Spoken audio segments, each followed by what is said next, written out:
$1,000 a month. It's not because lettuce and tomatoes and chicken is expensive, but it's because you have to go through you have to go through so many adaptations when you first get here. So let me give you an example. Our family, before we moved to Gambia,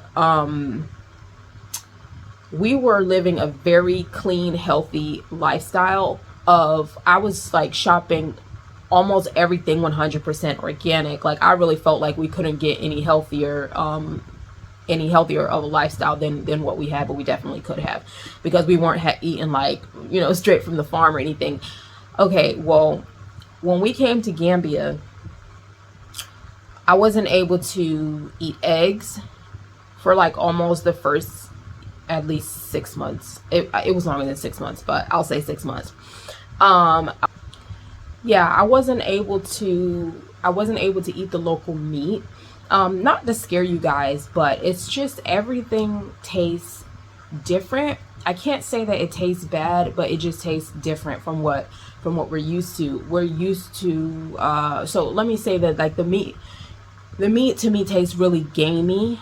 Um and no matter how I cooked the local meat, no matter how I cooked it, um or what seasoning or whatever, it just still tastes like it just just I don't know how to describe it.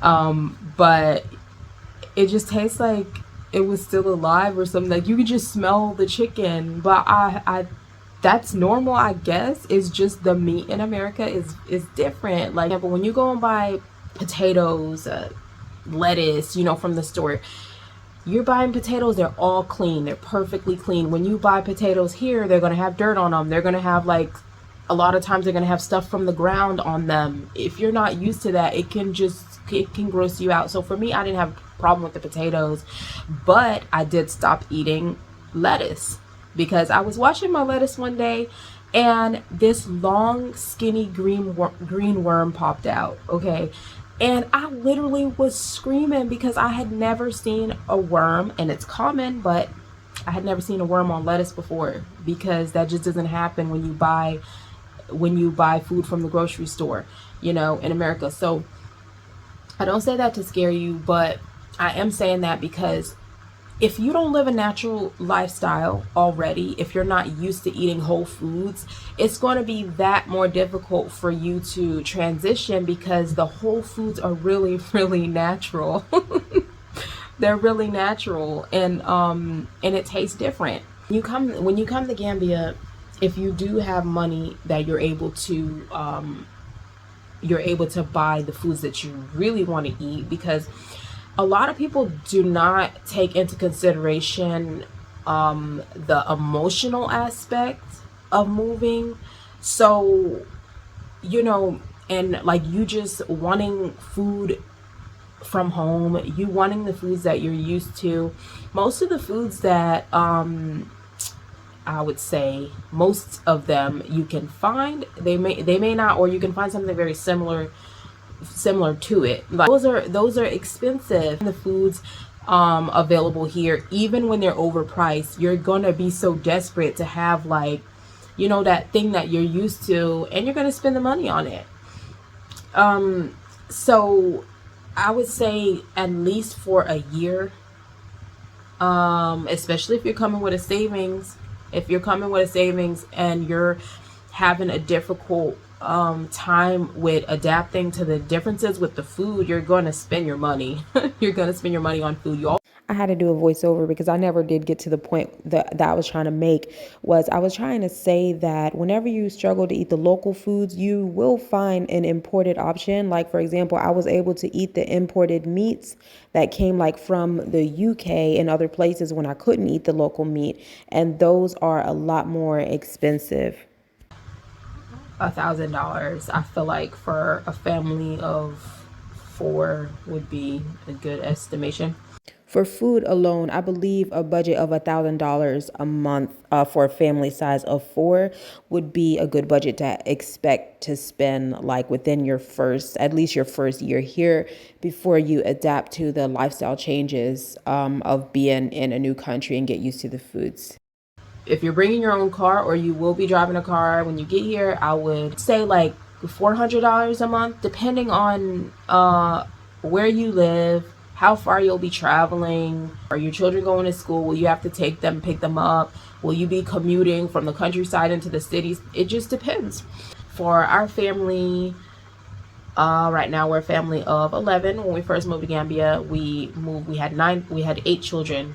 And then we have 9 now. Family has maintained a $2,000 a month or less budget for 2 years straight. The first year we were here, it was crazy. If you're moving with a savings and you don't have an income, that's when I would worry, because savings goes very fast. Moving with a small amount of money and an income is better than moving with a large savings and no income. Your savings is going to go very quick. But I would recommend having a bare minimum of a plane ticket for each family member. You would estimate that between $800 and $1,000 US dollars per family member, and $500 I would say for each family member in case they're in, like, for medical, because medical is not expensive here. But I had two of my children had to be hospitalized since we were here, and the bill for each of them came out to like $500, and they were one was in the hospital for like 5 days. But if there's not a hospitalization where you're having to stay in the hospital for like half a week or more, then your hospital bills shouldn't be anywhere around that. It just depends on what's going on. But I had assumed, which was very naive, that we wouldn't need to make like much use of the healthcare system here in Gambia, because we were very healthy, and like my children rarely needed to go to the doctors. When we lived in America, when I had one child got malaria and she had to be hospitalized for like 3 days, but everything medical has to be paid out of pocket. You want to take that into consideration also. But with that being said, the savings that's just sitting and not being used for a family size of 4, I would say $6,000.